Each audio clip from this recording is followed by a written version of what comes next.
Hi, this is Barrett Givens, and in this video, I want to talk about how to visualize a very important topological space, which is the space that is written as S1 cross S1.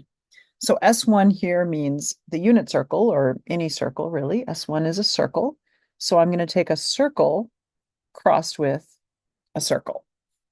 And one way to think about cross products is that you're sort of taking one of the spaces, so one circle, and then you're going to make copies of it kind of like all along the other space. To make this a little bit clearer, what I'm going to do is I'm going to take my first circle and just leave it sort of standing straight up in the plane that you're looking at. And I'm going to take my second circle and I'm going to rotate it 90 degrees away from you so that it's like lying flat on the ground. Okay. So I've got one circle that is standing straight up, like a hula hoop that's being held perpendicular to the ground. And then the other circle is lying flat, like a hula hoop that's just lying on the ground. And so one way to think about this is that I can take my first circle, that's going to be the one that's standing straight up, and I can make copies of it sort of along this hula hoop that's lying on the ground. So I'm going to make copies of it kind of at different places. Just sort of imagine taking that standing up circle, that standing up hula hoop, and like dragging it around kind of so that the one point on the edge of it is touching this hula hoop. It's, I guess the other hula hoop's not really on the ground, it's kind of hovering above the ground. But imagine just taking this circle and then kind of just like moving it through space around this other circle, this other circle. So what would you get? Can you picture that? Can you picture what that would look like? Well, I claim that that looks like a torus or a donut. Okay? And so in this case, the upright circle is sort of like the slices that I get when I go around here.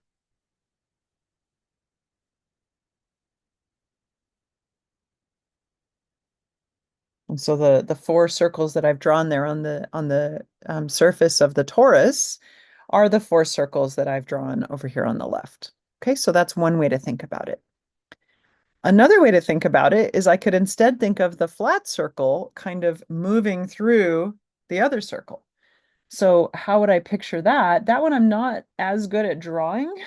So my drawing here may not be great. In a minute, I'm going to go over to GeoGebra and that's going to really help us. But imagine that I'm going to take this flat circle and I'm going to kind of make copies of it following along this bigger circle. So I'll make like another one here, and then another one right at the tippy top, and then another one kind of out on the outside part, and another one on the middle part. So I'm going to make all of these sort of circles that are kind of doing this.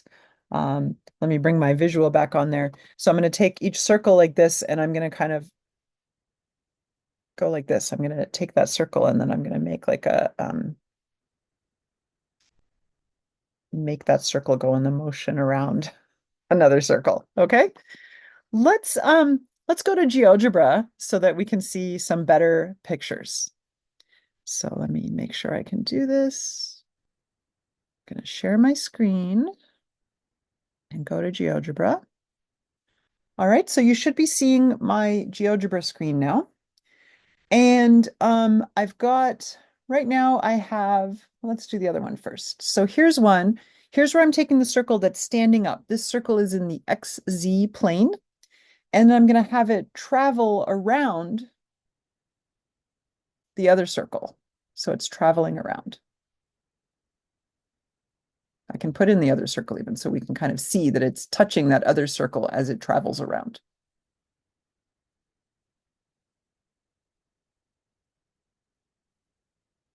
Okay, so that's the one way of thinking about it. Let me pause that and move it back here to its starting position. Okay, now I'm going to have the other circle move around. And I only animated the top half of it because for reasons that we'll see in a little bit.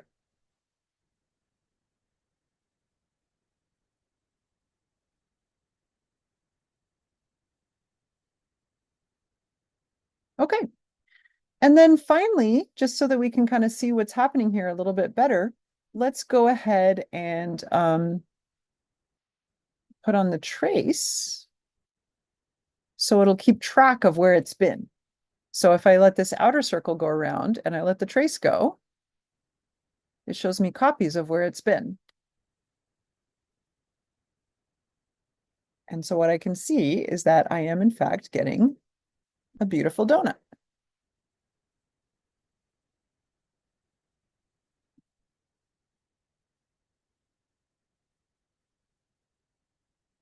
Okay.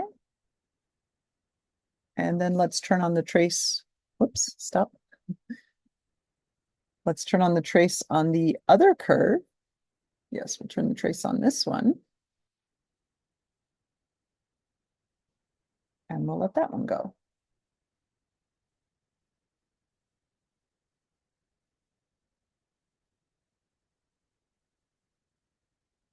And I only did the top half of this one, but you can see that that is, in fact, the top half of the donut. Let me zoom out. The zoom there is sort of cutting off part of my donut. We don't want that.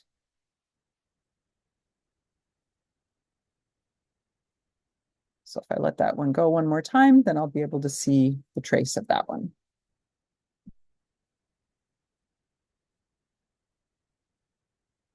And that, in fact, also makes just the top half of a donut this time because of how I coated it. Okay, so, and then finally, I just coated the formulas for the surface. And so there is the formula. And that is the formula that we have seen in the past, the formula for, or the surface that we saw before that we called a torus. So that is the equation that looks like x equals r cosine theta, y equals r sine theta, and then z is the square root of 1 minus r minus 2 quantity squared. So for those who've taken multivariable calculus, that should look sort of like x equals r cosine theta, y equals r sine theta. That's like polar coordinates. And so this is a cylindrical coordinates form of the equation. And the equation that we had before when we looked at a torus was z squared plus r minus 2 squared equals 1 in cylindrical coordinates. And I had to make two versions of this surface because when you think about the equation z squared plus r minus 2 quantity squared equals 1, if you try to solve for z, you get z equals plus or minus a square root because you have a z squared equals something plus or minus. So I had to make one part for the plus part of the square root and one for the minus part of the square root. But at any rate, that is this surface here. And what's nice is that on this graph, you can see the circles that go around sort of the, like if you were to cut a little slice out of your donut, those circles going around.